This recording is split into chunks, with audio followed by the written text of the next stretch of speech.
கடைசி கால தீர்க்கதரிசியின் தேவ வார்த்தை. அவன் வெளியே ஆசாவுக்கு எதிர்கொண்டு போய் அவனை நோக்கி, ஆசாவே, யூதா பென்யமீன் கோத்திரங்களின் சகல மனுஷரே, கேளுங்கள். நீங்கள் கர்த்தரோடு இருந்தால் அவர் உங்களோடு இருப்பார். நீங்கள் அவரை தேடினால் உங்களுக்கு வெளிப்படுவார். அவரை விட்டீர்களாயில் அவர் உங்களை விட்டுவிடுவார்.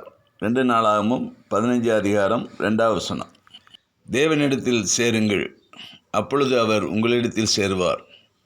பாவிகளே, உங்கள் கைகளை சுத்திகரியுங்கள்.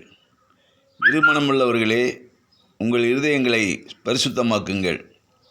யாக்கோபு 4:8. தேவன் மீது விசுவாசமும் உலகத்தின் மீது சிநேகமும் கொண்டவர்கள் இருமனமுள்ளவர்கள். இந்த இருமனமுள்ளவர்கள் தேவனிடத்திலிருந்து ஒன்றையும் பெற்றுக்கொள்ள முடியாது. அன்றைக்கு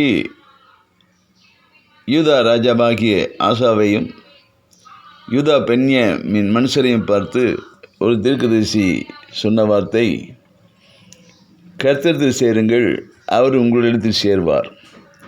அவரை விட்டீர்களாயில் அவர் உங்களை விட்டு விடுவார் என்று சொன்னார். எனவே தேவனுடைய பலத்த கிரியைகளை எதிர்நோக்கி இருக்கிற தேவனுடைய பிள்ளைகள் கர்த்தரிடத்திலே சேர வேண்டும். இருமனமுள்ளவர்களாய் இருக்கக்கூடாது. அதை குறித்து யாக்கோபு சொல்லும்போது,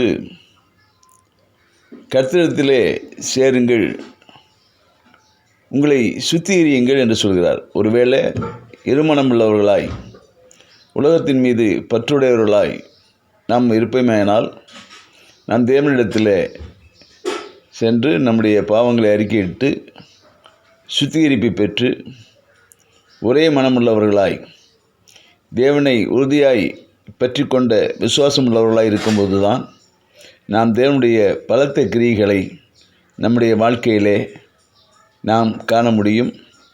நம்மை ஆண்டவர் ஆசீர்வதித்து உயர்த்துவார். ஆமென். நதி நீரும் கடல் நீரும் கரை நீக்குமோ, பனி செலுத்தும் விலங்கெல்லாம் வினை தீர்க்குமோ, நடந்தாலும் புருண்டாலும் அது தீருமோ, கடனி சிந்தும் ரத்தம் உன்னை குணமாக்குமோ, கல்வாரியே சுரத்தம் உன் பாவ கரை நீக்கும், என் இயேசு குருதி மட்டும் உன் சாப வினை தீர்க்கும். பரிகாரி இயேசுவே, உந்தன் பரிகாரி